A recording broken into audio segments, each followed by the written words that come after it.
My parents said they were too tired to come to my graduation. But they posted photos with my baby brother at Disneyland. I didn't say anything, until my name was called for valedictorian. I looked into the camera and said, to everyone who didn't show up, this one's for you. 2 hours later, my brother and my parents were crying in the parking lot. The parking lot was chaos. My mother's mascara had bled down her cheeks in black tributaries, and she was clutching her phone like it might save her life. Dad stood frozen beside their rental car, a gleaming white SUV that still had Mickey Mouse ears hanging from the rearview mirror. And Kyle, my 23-year-old baby brother, was hunched over the hood, dry heaving like he'd just run a marathon. Sophia, please, Mom whispered into the phone. We can explain everything?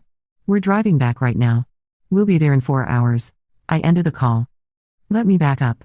Let me tell you how we got here, because the story doesn't start with them crying. It starts with me, 3 weeks ago, standing in my dorm room at Berkeley, staring at a text message that would change everything. Mom, Soph, honey, your dad and I are absolutely exhausted from work. We've been pulling 60-hour weeks for months. We're going to skip graduation, you understand, right? You're so independent, we know you'll be fine without us there. Love you. I read it twice. Then 3 times. You understand, right? I set the phone down on my desk, next to the acceptance letter from Harvard Law School and the thank you cards I'd been writing to professors. My hands weren't shaking. They should have been, but they weren't. I felt empty. Like someone had scooped out my insides with a spoon. My roommate Clara poked her head through the door. Everything okay? You look like you've seen a ghost. My parents aren't coming to graduation. What? She stepped fully into the room, her face twisting with disbelief. But you're valedictorian. You're giving the speech. They're not coming to see their daughter graduate summa cum laude from Berkeley? They're tired. The word tasted bitter. Tired. Like I was some optional weekend activity they could skip. Like the last 4 years, the sleepless nights, the research projects, the academic awards, the full scholarship I'd earned, meant nothing. Clara sat on my bed, studying my face. Soph, I've known you for 3 years. I've seen you handle organic chemistry finals and constitutional law debates and that horrible food poisoning from the dining hall sushi. You never cry. But you look like you're about to break. I wasn't going to break. I was going to do something else entirely. That night, I couldn't sleep. I kept thinking about all the times they'd shown up for Kyle, and all the times they hadn't shown up for me. Kyle's high school graduation, when he barely scraped by with a 2.3 GPA, front row, professional photographer, dinner at the country club afterward. My high school graduation, where I was salutatorian, we'll try to make it, sweetie, but Kyle has that baseball tournament in Sacramento. Kyle's community college graduation, after he'd spent 2 years taking remedial classes and smoking weed behind the library, champagne celebration, Facebook posts about their amazing son. My acceptance to Berkeley with a full academic scholarship, that's nice, dear. Can you help Kyle fill out his financial aid forms? Kyle's 21st birthday, surprise party, rented hall, 200 guests. My 21st birthday, dinner at Olive Garden with Kyle complaining about the breadsticks. I grabbed my laptop and opened Facebook. There they were, Mom's recent posts, chronicling their week-long vacation in Southern California. Kyle at the Santa Monica Pier, grinning and holding cotton candy. Dad and Kyle on the Malibu beach, building sandcastles like Kyle was still 7 years old instead of 23. Kyle at In-N-Out Burger, making an exaggerated surprised face at the camera. And then, posted just 6 hours ago, Kyle at Disneyland, wearing mouse ears and posing with Goofy. Having the best time with our baby boy. He needed this after his stressful semester at community college. Sometimes you just have to drop everything and focus on family. Hashtag Disney Magic, hashtag Proud Parents, hashtag Family First. I stared at that post for 20 minutes. Kyle's stressful semester had consisted of 3 classes, Intro to Business, Beginning Spanish, and something called Life Skills for Success. I'd seen his transcript when he'd asked me to help him calculate his GPA. He'd gotten 2 B's and a C+. Meanwhile, I was graduating with a 3.97 GPA, double majoring in political science and philosophy, and I'd just been accepted to Harvard Law School with a partial scholarship. But they were too tired to drive 4 hours to see me walk across the stage. I closed the laptop and made a decision. The next morning, I called the graduation committee. Hi, this is Sophia Martinez. I'm the valedictorian for this year's ceremony, and I had a question about the speech. Of course, Sophia. What can we help you with? I know we submitted the final draft last week, but I'd like to make some minor revisions. Nothing major, just a few personal touches to make it more meaningful. That should be fine, as long as you get us the updated version by Friday. Will it change the length significantly? No, it'll be about the same. Maybe a little shorter, actually. Perfect. We're so excited to hear it. Your original draft was beautiful. We're sure whatever changes you make will only improve it. If only they knew. I spent the next week crafting something special. The speech started exactly the same: inspirational quotes about perseverance, acknowledgments of professors and staff, reflections on our journey as a graduating class. But I added a new section, right at the end. A section that would change everything. The original ending had been generic: as we leave this institution and enter the world, let us remember that success is not just about personal achievement, but about the people who believed in us along the way. The new ending was different. Clara read it over my shoulder on Thursday night. Oh my, Soph. Are you sure about this? I'm sure. This is nuclear. This is going to burn bridges. Good. Some bridges deserve to burn. She was quiet for a long moment. For what it's worth, I think they deserve it. And I'm proud of you. Graduation day arrived with perfect California sunshine. I woke up at 6 a.m., showered, and put on the dress I'd bought specifically for this moment, a simple black sheath that made me look older, more authoritative. I did my makeup carefully, paying special attention to my eyes. I wanted to look strong. Unbreakable. Clara helped me with the graduation gown and took pictures of me in our dorm room. You look like you're about to conquer the world, she said. I am. I checked my phone one last time. No messages from my parents. Kyle had posted another Disney photo 20 minutes ago, him and Mickey Mouse giving thumbs up. The caption read, "Living my best life. Thanks Mom and Dad for the amazing week. #blessed #family time." I turned off my phone and slipped it into my purse. The ceremony was held in the outdoor amphitheater, with families filling the stone seats that cascaded down toward the stage. I sat in the front row with the other honor students, scanning the crowd. Clara had saved seats for my parents, even though I'd told her not to bother. The empty chairs sat there like missing teeth. My friend Marcus, who was graduating magna cum laude, leaned over and whispered, "Where are your folks?" "Disneyland." He thought I was joking. He laughed, then saw my face and stopped. "Wait, seriously?" I didn't answer. The ceremony began with the usual pomp: processional music, welcome speeches, the dean's remarks about our bright futures. I sat perfectly still, my hands folded in my lap, reading steadily. I felt like a bomb with a very long fuse, counting down to detonation. Then came the awards ceremony. Academic achievements, leadership recognition, research honors. I walked across the stage 4 times, shaking hands with administrators who smiled and congratulated me. Each time, I glanced at those empty seats. Each time, I felt the fuse burn a little shorter. Finally, the dean approached the podium for the introduction I'd been waiting for. "Ladies and gentlemen, it is my great honor to present this year's valedictorian. Sophia Martinez has maintained a 3.97 GPA while double majoring in political science and philosophy. She has been accepted to Harvard Law School, where she will begin in the fall. She has served as president of the mock trial team, captain of the debate squad, and volunteer coordinator for our campus legal aid clinic. Please join me in welcoming Sophia Martinez to deliver our commencement address." The applause was thunderous. I stood, smoothed my gown, and walked to the podium with steady steps. The microphone was already adjusted to my height. I tested it during rehearsal yesterday. I looked out at the sea of faces. Faculty in the front, graduates in the middle, families in the back. Cell phones were raised like tiny suns, recording this moment for posterity. The campus live stream camera was pointed directly at me, broadcasting to anyone who wanted to watch online. Perfect. Fellow graduates, faculty, family, and friends, I began, my voice clear and strong. 4 years ago, we arrived at this institution as uncertain 18-year-olds, armed with little more than hope and determination. Today, we leave as educated, capable adults, ready to change the world. The speech flowed exactly as I'd practiced. I talked about late nights in the library, professors who challenged us, friendships that had sustained us through difficult times. The crowd was engaged, nodding along, occasionally laughing at the gentle jokes I'd inserted. But then I reached the part they weren't expecting. "As we leave this institution and enter the world," I said, pausing to make eye contact with the camera, "I want to talk about the people who shape us. Not just the professors who teach us, or the friends who support us, but also the people who teach us about resilience by their absence." A subtle shift in the audience. Some parents straightening in their seats, sensing a change in tone. I want to talk about the people who show us, through their choices, what truly matters to them. Who teach us that sometimes, we have to celebrate our victories alone. Who help us understand that family isn't just about blood, it's about showing up. The camera was still rolling. Somewhere, people were watching this live. Maybe my parents. Maybe Kyle. Maybe not. Some of you have family here today, cheering you on, sharing in this moment of triumph. Some of you, like me, have family who chose to be somewhere else. And that's okay. Because today, I learned something important. I gripped the podium, feeling the weight of this moment. I learned that the people who truly love you don't need to be asked to show up.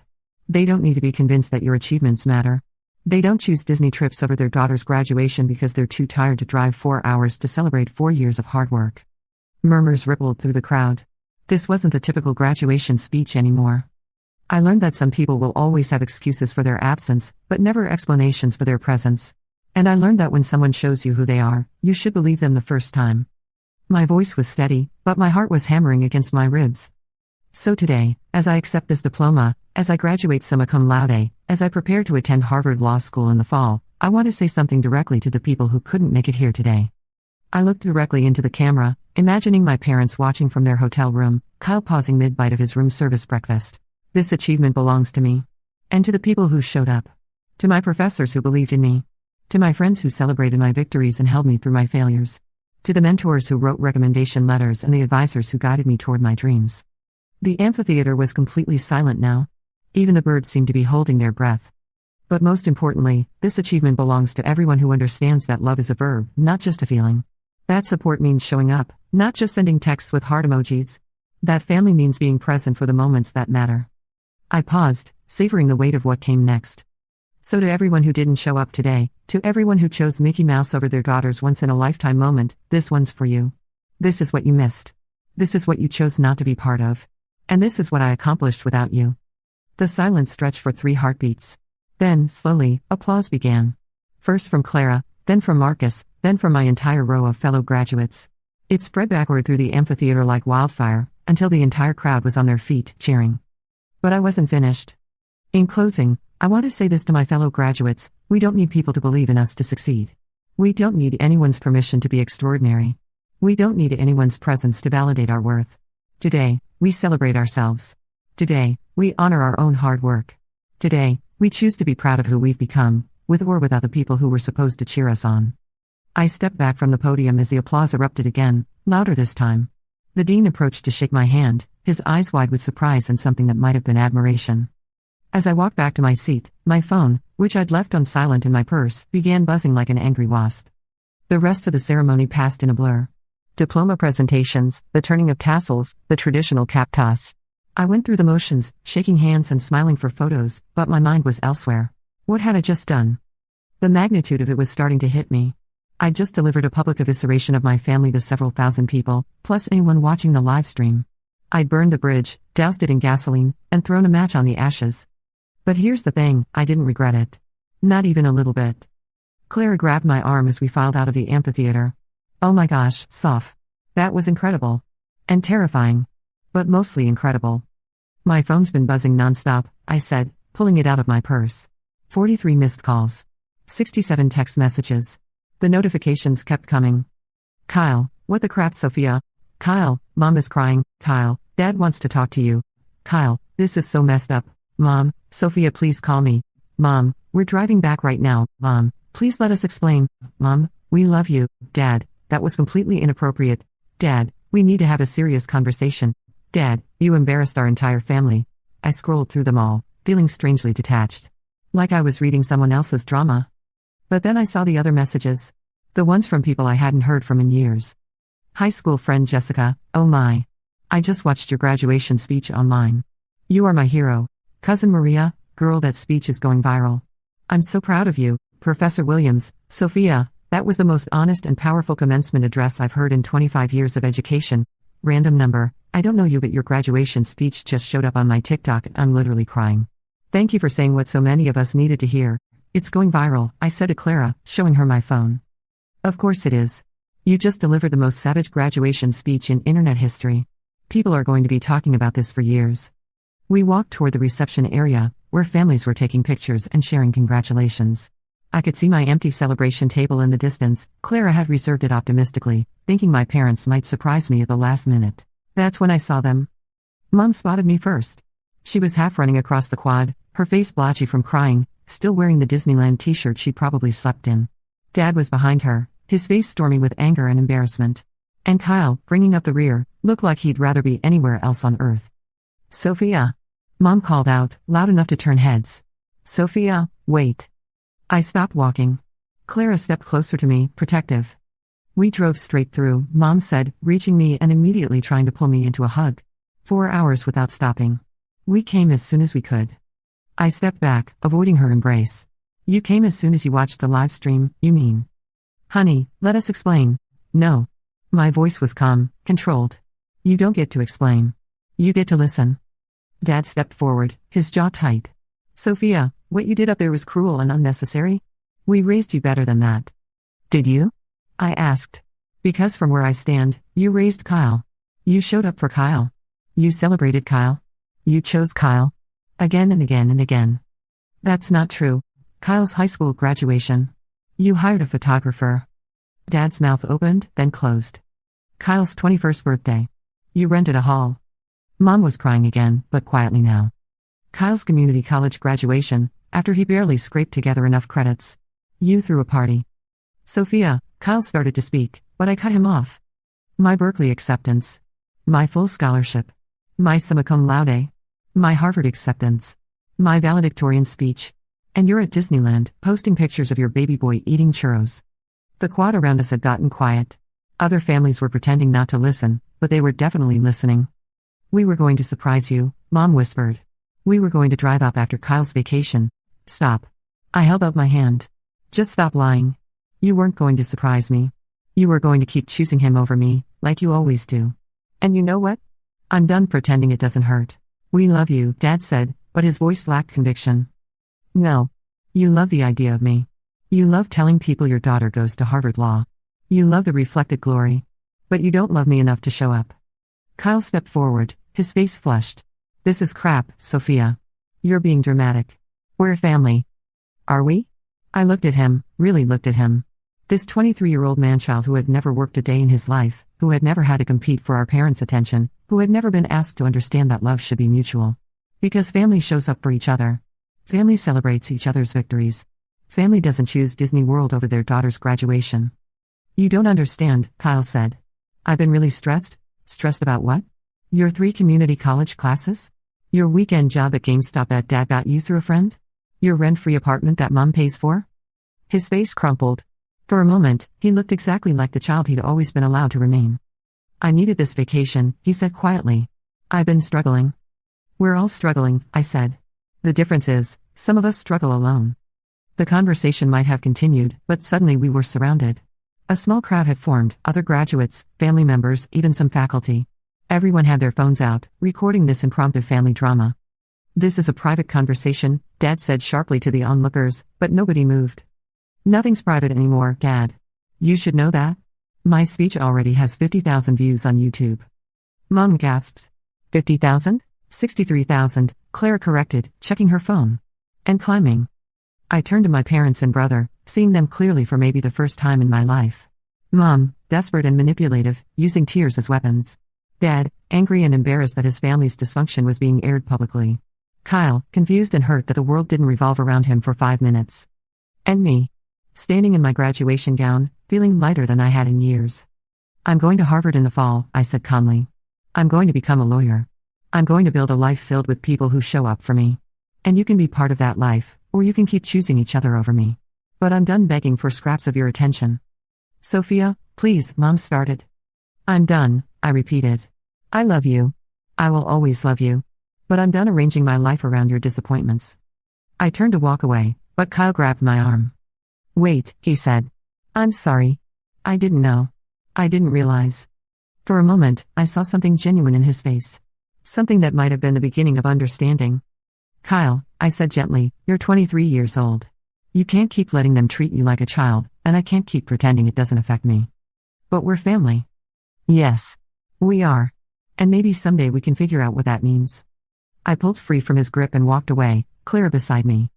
Behind us, I could hear Mom crying and Dad trying to calm her down. I could hear Kyle asking confused questions about what had just happened, like he'd woken up from a long dream. But I didn't turn around. The reception was awkward, but in a good way.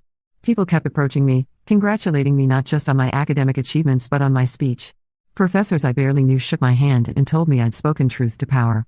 Other students shared their own stories of family disappointment and absent parents. You said what we've all been thinking, one girl told me. My parents missed my graduation because they had to work, but they took a week off for my sister's wedding shower. My dad has never missed one of my brother's football games, said another, but he's never been to any of my academic competitions. I realized I wasn't alone in this.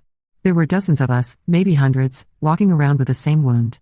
The wound of being the responsible one, the achieving one, the one who didn't need as much attention because we were fine on our own. But here's what I learned that day: being fine on your own and deserving support aren't mutually exclusive. 3 hours later, I was in my dorm room, packing the last of my belongings, when my phone rang. It was an unknown number with a Los Angeles area code. Is this Sophia Martinez? Yes. This is Jennifer Walsh from Good Morning America. We'd love to have you on the show to discuss your graduation speech. Are you available to talk? I almost laughed. I'm sorry, what? Your speech has been viewed over 200,000 times since this morning. It's trending on TikTok, Twitter, and Instagram. People are calling it the most honest graduation speech ever given. We'd love to interview you about the response you've gotten. 200,000 views. I sat down hard on my bed. Can I call you back? I asked. Of course. But we'd love to get you on tomorrow's show if possible. This kind of viral moment doesn't last long. After I hung up, I called Clara, who was packing in her own room down the hall. Good Morning America wants to interview me. Crap. Are you going to do it? I looked around my dorm room, at the empty walls where my achievement certificates had hung, at the boxes packed with 4 years of hard work and memories. Yeah, I said. I think I am. That night, I got one more call. It was Kyle, and he sounded different. Quieter. Soph? Can we talk? I'm listening. I watched your speech. The whole thing. And I read some of the comments online. I waited. I never realized, he said. I mean, I knew Mom and Dad were protective of me. But I didn't know they were. That they weren't showing up for you. Kyle, no, let me finish. I looked back at all the Facebook posts. All the pictures. All the celebrations. And you're right, it's all me. It's always been all me. And I let it happen because it felt good to be the favorite. His voice cracked on the last word. But you're the one who deserved the celebration. You're the one who earned it. And I'm sorry. I'm really, really sorry. I was quiet for a long time. Thank you, I said finally. That means a lot. Can we try to fix this? Our family, I mean. Can we try to figure out how to be better? I don't know, I said honestly. But I'm willing to try if you are. I am. And Soph? I'm proud of you. I should have said that a long time ago, but I'm saying it now. I'm proud of you. After we hung up, I cried for the first time since this whole thing started. Not from sadness, but from relief. Like a pressure valve had finally been released. The Good Morning America interview aired 2 days later. Jennifer Walsh was professional but warm, asking thoughtful questions about family dynamics and academic pressure. I talked about the difference between loving someone and supporting them, about how absence can be its own form of communication. What would you say to parents watching right now who might recognize themselves in your story? She asked. I'd say it's not too late, I answered. It's never too late to start showing up. But don't show up because your child called you out publicly. Show up because you love them. Show up because their victories deserve to be celebrated. Show up because presence is the greatest gift you can give someone you love. The interview generated another wave of attention. Think pieces about helicopter parenting and academic achievement culture. Op-eds about family favoritism and sibling dynamics. My inbox filled with messages from other students sharing their own stories. But the message that mattered most came from my mother, 3 days after the interview aired. Mom, I watched your interview. You were right about everything. I'm sorry I failed you. I'm sorry I chose comfort over courage. I'm sorry I let you think you weren't worth showing up for. I don't know if you can forgive me, but I want to try to do better. I love you. I stared at that message for a long time before responding. Me, I love you too. Let's start there. Harvard Law School orientation was 6 weeks later. I moved into my apartment in Cambridge on a Tuesday, surrounded by boxes and the nervous excitement of a new chapter. My parents drove up from California for the weekend. Both of them. They helped me unpack, took me to dinner, walked around campus with me like tourists. It was awkward sometimes. We were all trying to figure out how to be a family that actually shows up for each other, but it was a start. Kyle flew out for a weekend visit a month into the semester. He'd enrolled in a full course load at community college and gotten a second job. I'm trying to figure out who I am when I'm not the family baby, he told me over coffee in Harvard Square. It's harder than it looks, I said. Yeah, but it's better too. We were sitting in a cafe near campus, watching law students hurry past with armloads of casebooks. Everything felt different now. Not perfect, we were all still learning how to be the people we wanted to be instead of the people we'd always been. But different in a good way. Do you ever regret it? Kyle asked. The speech, I mean. Going nuclear like that? I thought about it. The speech had changed everything, not just for my family, but for me. I'd learned something about my own power, about the weight of speaking truth even when it's uncomfortable. Especially when it's uncomfortable. No, I said. I regret that it had to happen. I regret that 22 years of smaller conversations didn't work. But I don't regret finally telling the truth. Kyle nodded. It was the right thing to do. Even if it hurt. Sometimes the right thing is the thing that hurts. 2 years later, I'm halfway through law school and clerking at a legal aid clinic in Boston. My parents come to visit twice a semester, and Kyle calls me every Sunday. We're not the family we were, but we're not the family we used to be either. We're something new, something more intentional. But here's the thing nobody tells you about moments like my graduation speech: they echo. That video is still out there, still being shared, still finding people who need to hear that their achievements matter even when nobody shows up to celebrate them. I get messages all the time, from students whose parents miss their concerts, from athletes whose families skip their games, from kids who feel invisible in their own homes. They tell me my speech gave them permission to be angry about the absences in their lives. They tell me it helped them understand that love should be active, not passive. And sometimes I get messages from parents who recognize themselves in my story and decided to change. Parents who started showing up. Parents who realize that supporting their children shouldn't be conditional on convenience. Those messages mean the most. But there's one message I've never gotten, one conversation I've never had. And that's with the people who are still choosing Mickey Mouse over their children's milestones. The parents who watched my speech and felt justified in their absence instead of motivated to change. The families who are still trapped in the same patterns of favoritism and neglect. I think about them sometimes. I wonder if they'll figure it out before it's too late, or if their children will have to give their own graduation speeches to empty chairs. I hope they figure it out, but if they don't, I hope their children know what I learned that day on the stage: you don't need anyone's permission to be proud of yourself. You don't need anyone's presence to validate your worth. You don't need anyone to show up in order to celebrate your own victories. Sometimes the people who love you will disappoint you. Sometimes the people who are supposed to cheer the loudest will be silent. Sometimes you'll have to be your own advocate, your own champion, your own celebration. And that's okay. Because the most important person who can show up for your life is you. But here's the thing that still keeps me up at night sometimes: what if they had come? What if my parents had skipped Disneyland and driven those 4 hours to watch me graduate? What if they had been in those empty seats, cheering when my name was called, crying proud tears during my speech? Would I have been brave enough to tell the truth about all the other times they didn't show up? Would I have found my voice if I hadn't been forced to use it? I'll never know. And maybe that's the real point: sometimes the people who hurt us also teach us who we're capable of becoming. Sometimes the absence teaches us more than the presence ever could. My parents show up now. Kyle is learning to be his own person. Our family is healing, slowly and imperfectly. But that speech is still out there, echoing through the internet, reaching people who need to hear it. And sometimes I think that's the most important thing I've ever done, not just for myself, but for all the invisible children who are tired of celebrating alone. The parking lot is empty now. The graduation caps have been thrown and collected. The families have gone home to dinner celebrations and photo albums. But somewhere, a student is opening their laptop and typing graduation speech absent parents into YouTube. Someone is watching that video and realizing they're not alone. Someone is learning that love should be a verb, not just a feeling. And maybe, just maybe, somewhere else, a parent is watching that same video and deciding to show up next time. That's the thread I'm leaving you with, the thing that lingers after the story ends. Change is possible. People can learn. Families can heal. But it has to start with someone being brave enough to tell the truth. Even if they have to do it alone. Except I wasn't alone. Not really. And that's the part of the story I haven't told you yet. 3 months after Harvard started, I got a call that changed everything again. It was from a woman named Dr. Sarah Chen, a family therapist in San Francisco who specialized in what she called achievement-based family dysfunction. "Ms. Martinez," she said, "I hope you don't mind me reaching out directly. I got your number from your mother." My stomach dropped. "My mother's in therapy?" "Your whole family is. They started coming to see me 2 weeks after your graduation speech went viral. They've been working very hard to understand the patterns that led to that moment." I was quiet, processing this information. "The reason I'm calling is that they've asked me to invite you to participate in some family sessions. But before I extended that invitation, I wanted to talk to you privately about what that might look like." "What are they saying in therapy?" I asked. Dr. Chen was quiet for a moment. "They're saying a lot of things they should have said years ago. Your mother is particularly devastated isn't too strong a word. She's been going through old photo albums, old report cards, old award ceremonies. She's making a timeline of all the moments she missed or minimized." "And my dad?" "Your father is struggling with the public nature of what happened. He's embarrassed, yes, but he's also starting to understand why you felt you had no other choice. He's been reading articles about emotional neglect and conditional love. It's been eye-opening for him."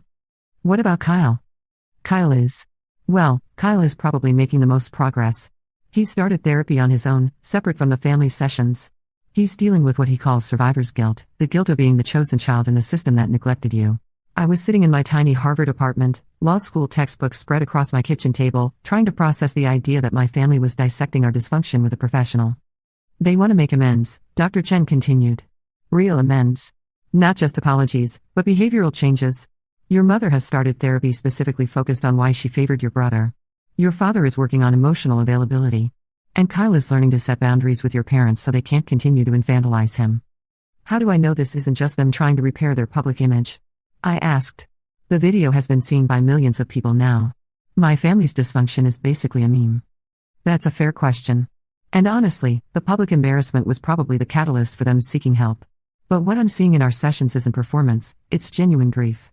They're mourning the daughter they lost through their own neglect, and they're terrified they've lost you permanently. I stared out my window at Harvard Yard, watching students hurry between classes with their heavy backpacks and determined expressions. Everyone here was someone's achievement story. Everyone here had pushed themselves to excellence. But how many of us had families who actually celebrated that excellence? What would family therapy look like? I asked. It would mean coming to San Francisco for winter break. 3 intensive sessions over a week. We'd work through specific incidents, not just your graduation, but years of patterns. Your parents would have to really hear, how their favoritism affected you. Kyle would have to grapple with his role in accepting that favoritism. And you would have to decide if you're willing to forgive them enough to rebuild a relationship. What if I'm not ready to forgive them? Then you're not ready. Forgiveness can't be rushed or forced. But I will say this, the work they're doing isn't contingent on your participation. They're changing because they want to change, not because they're trying to manipulate you into coming back. After we hung up, I called Clara. She was in her first year of graduate school at Stanford, studying social work. Family therapy sounds intense, she said when I finished explaining the call. I'm terrified, I admitted. What if I go and nothing changes? What if I go and I realize I can't forgive them? What if I go and it's just more of the same crap? What if you go and it's actually healing? Clara countered. What if your speech didn't just go viral? What if it actually saved your family? I decided to go to San Francisco for winter break, but I set conditions. I would stay in a hotel, not at my parents' house. I would attend the therapy sessions, but I wasn't promising anything beyond that. And if at any point I felt manipulated or gaslit, I was getting on a plane back to Boston. The first session was scheduled for December 27th, 2 days after Christmas. I flew in on Christmas Day, deliberately avoiding any family celebrations. I needed to approach this with a clear head, not clouded by holiday emotions. Dr. Chen's office was in a converted Victorian house in the Mission District, with soft lighting and comfortable chairs arranged in a circle. When I walked in, my family was already there, Mom, Dad, and Kyle, all looking nervous and smaller than I remembered. Sophia, Dr. Chen said warmly, thank you for coming. Why don't you take whichever seat feels comfortable to you? I chose the chair directly across from my parents, with Kyle to my left. I wanted to see their faces clearly. Before we begin, Dr. Chen said, I want to establish some ground rules. This is a safe space, which means we speak honestly but respectfully. We listen without interrupting. And we take responsibility for our own actions without deflecting or making excuses. She looked at each of us in turn. Sophia, would you like to start by telling your family how you're feeling about being here? I took a deep breath. I'm angry, I said. I'm angry that it took a viral video for you to take my feelings seriously. I'm angry that we're sitting here because I publicly embarrassed you, not because you privately realized you've been hurting me for years. And I'm scared that this is just damage control, that you're going through the motions of therapy so you can tell people you're working on it. Mom started to cry immediately. Dad's jaw tightened. Kyle looked like he wanted to disappear into his chair. Mom, I continued, you're crying, and part of me wants to comfort you like I always do. But I can't be responsible for managing your emotions about the consequences of your own actions. Sophia's right, Dr. Chen said gently. Mrs. Martinez, can you sit with your feelings without asking Sophia to take care of them? Mom nodded, wiping her eyes. I'm sorry. You're right. I always did that, made you take care of my feelings instead of the other way around. It was a small moment, but it was the first time I'd heard my mother acknowledge that specific pattern.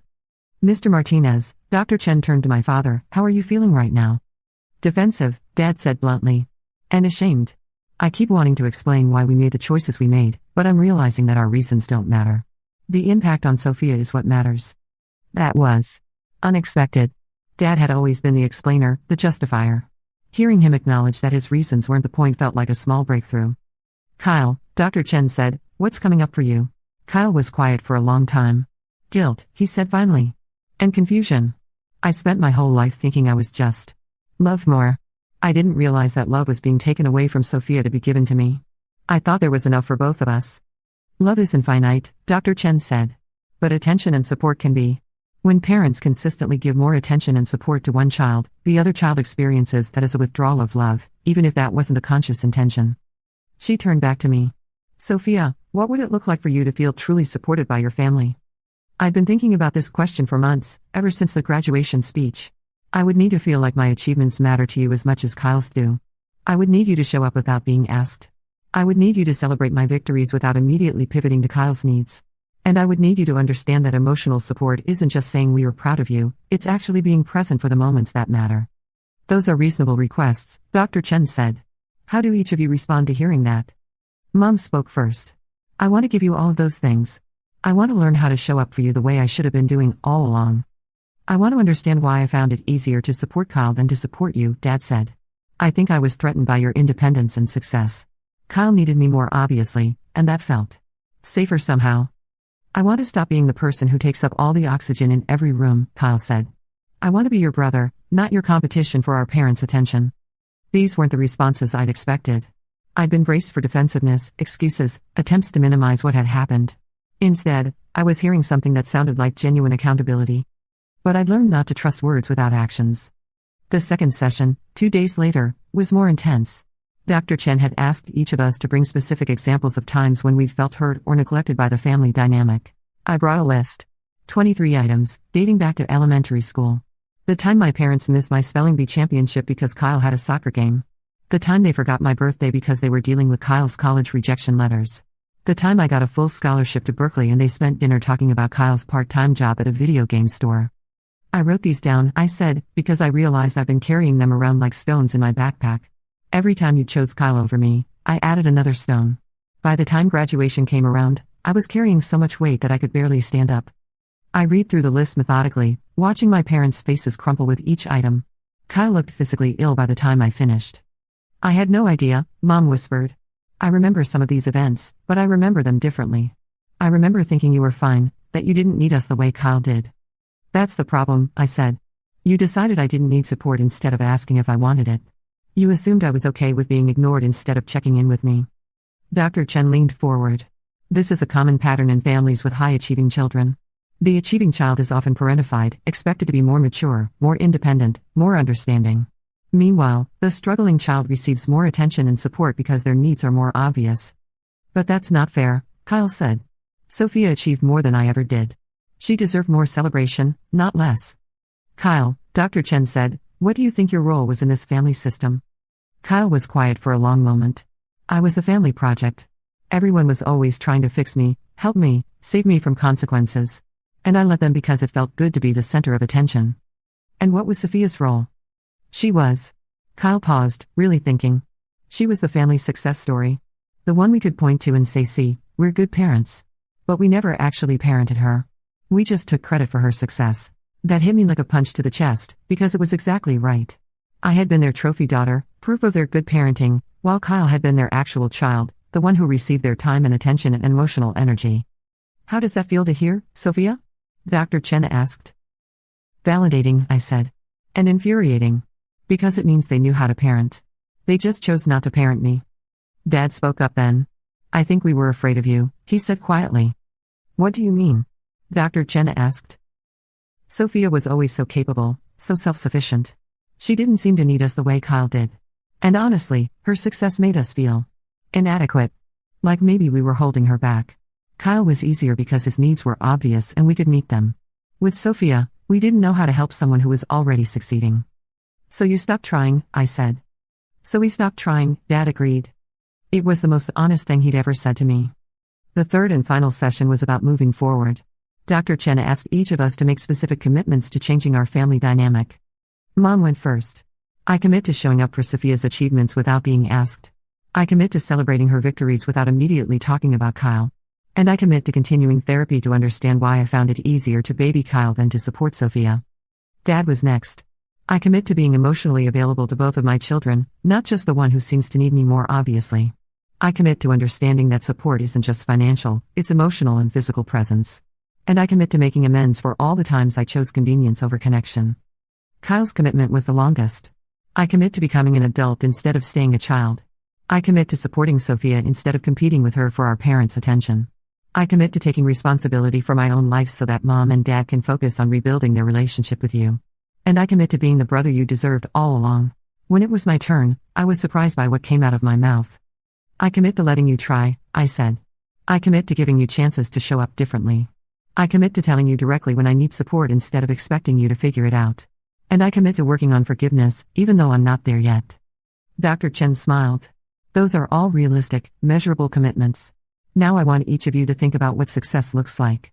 If we met again in a year, what would need to be different for you to feel like this family had truly healed? For me, success would look like my parents showing up to my law school graduation without being asked. It would look like birthday calls that were about me, not updates about Kyle. It would look like Kyle and I having a sibling relationship based on mutual support instead of competition for resources. Success would look like feeling like I belonged in my own family. The sessions ended with a plan for ongoing check-ins, monthly family video calls, individual therapy for each of us, and a commitment to honest communication about what was and wasn't working. I flew back to Boston feeling cautiously hopeful but still guarded. Words in a therapy office were different from actions in real life. But then something interesting started happening.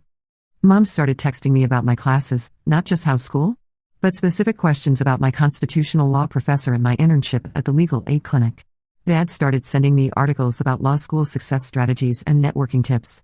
Kyle started calling me just to check in, not because he needed something. Small changes? But consistent ones. In February, I got a package in the mail from my parents. Inside was a scrapbook they'd made, photos and mementos from all my achievements over the years. My spelling bee trophy. My high school graduation tassel. My Berkeley acceptance letter. Screenshots of positive comments from my viral graduation speech. The note inside read, Sophia, we should have made this years ago. We should have been celebrating you all along. We can't change the past, but we want to honor everything you accomplished, with or without us. Love, Mom and Dad. I cried over that scrapbook for an hour. But the real test came in May, when I was selected to compete in the Harvard Law Review writing competition. It was a big deal. Making law review would be a huge boost to my career prospects. The competition involved a week of intense research and writing, culminating in a presentation to the editorial board. I mentioned it casually during our monthly family video call, not expecting much. 3 days before the presentation, my parents showed up in Cambridge. They didn't ask if they could come. They didn't make a big production about it. They just showed up at my apartment with flowers and a care package and said, "We wanted to be here to support you." They stayed for the entire week, attending my presentation and taking me to dinner afterward to celebrate. They asked thoughtful questions about my research. They met my friends. They acted like parents who were proud of their daughter. It was such a small thing, a week-long visit, some encouraging words, their physical presence during a stressful time. But it felt monumental because it was exactly what I'd been asking for, showing up without being asked, celebrating my achievements, being present for the moments that mattered. I made law review. And for the first time in my life, my success felt like something we all celebrated together instead of something I achieved alone. That summer, Kyle got into a 4-year university. He finished community college with a 3.8 GPA and had been accepted to UC Davis with a partial scholarship. Instead of our parents throwing him a huge party like they would have in the past, they had a quiet family dinner where each of us shared what we were proud of Kyle for. But the biggest change was that Kyle had requested the dinner be a celebration for both of us, him for getting into Davis, and me for making law review. He insisted on sharing the spotlight instead of hogging it. I spent 23 years being celebrated for mediocrity, he told me privately. It's time for me to celebrate you for excellence. During that dinner, Dad raised his glass for a toast. To both of my children, he said. To Kyle, for working hard to become the person he wants to be. And to Sophia, for never giving up on us, even when we gave up on showing up for you. Mom added, and to second chances. To the possibility that families can learn and grow and become better versions of themselves. It wasn't perfect. We were all still figuring out how to be the people we wanted to be instead of the people we'd always been. But it felt like hope. It felt like a family that was finally showing up for each other. 3 years later, I'm in my final semester at Harvard Law School, clerking for a federal judge and applying for positions at top law firms. My parents have been to visit 6 times, not just for major events, but just because they wanted to see me. Kyle finished his degree at UC Davis with honors and is now working at a nonprofit that provides legal aid to undocumented immigrants. We text regularly. We call each other for advice. We show up for each other's victories and defeats. But here's the thing I didn't expect: healing a family doesn't erase the damage that was done. I still have days when I expect to be disappointed. I still have moments when I brace for them to choose Kyle over me. I still carry some of those stones in my backpack. The difference is that now, When I start to carry too much weight, I have people who help me put the stones down. The viral graduation speech will always be part of my story. It's been viewed over 10 million times now, and it still finds new audiences every graduation season. I get messages from students who recognize themselves in my words, from parents who are trying to do better, from families who are working to heal their own dysfunction. But the real story, the one that matters most to me, isn't about the speech that broke my family open. It's about the work we did afterward to put ourselves back together. It's about the choice my parents made to get help instead of getting defensive. It's about Kyle's decision to grow up instead of staying comfortable. It's about my willingness to let them try, even when I had every reason to write them off. It's about the truth that change is possible, even when the damage runs deep. Even when the patterns have been entrenched for decades. Even when the hurt feels insurmountable. But change requires more than viral moments and public accountability. It requires sustained effort, professional help, and the willingness to sit with uncomfortable truths about ourselves. Most of all, it requires the courage to keep showing up, even when showing up is hard. That's the real thread I'm leaving you with, not just that families can break, but that they can also heal. Not just that truth-telling is powerful, but that the work that comes after truth-telling is what actually transforms relationships. The parking lot is empty now, but we're not still standing in it, crying over what was lost. We're building something new. Together.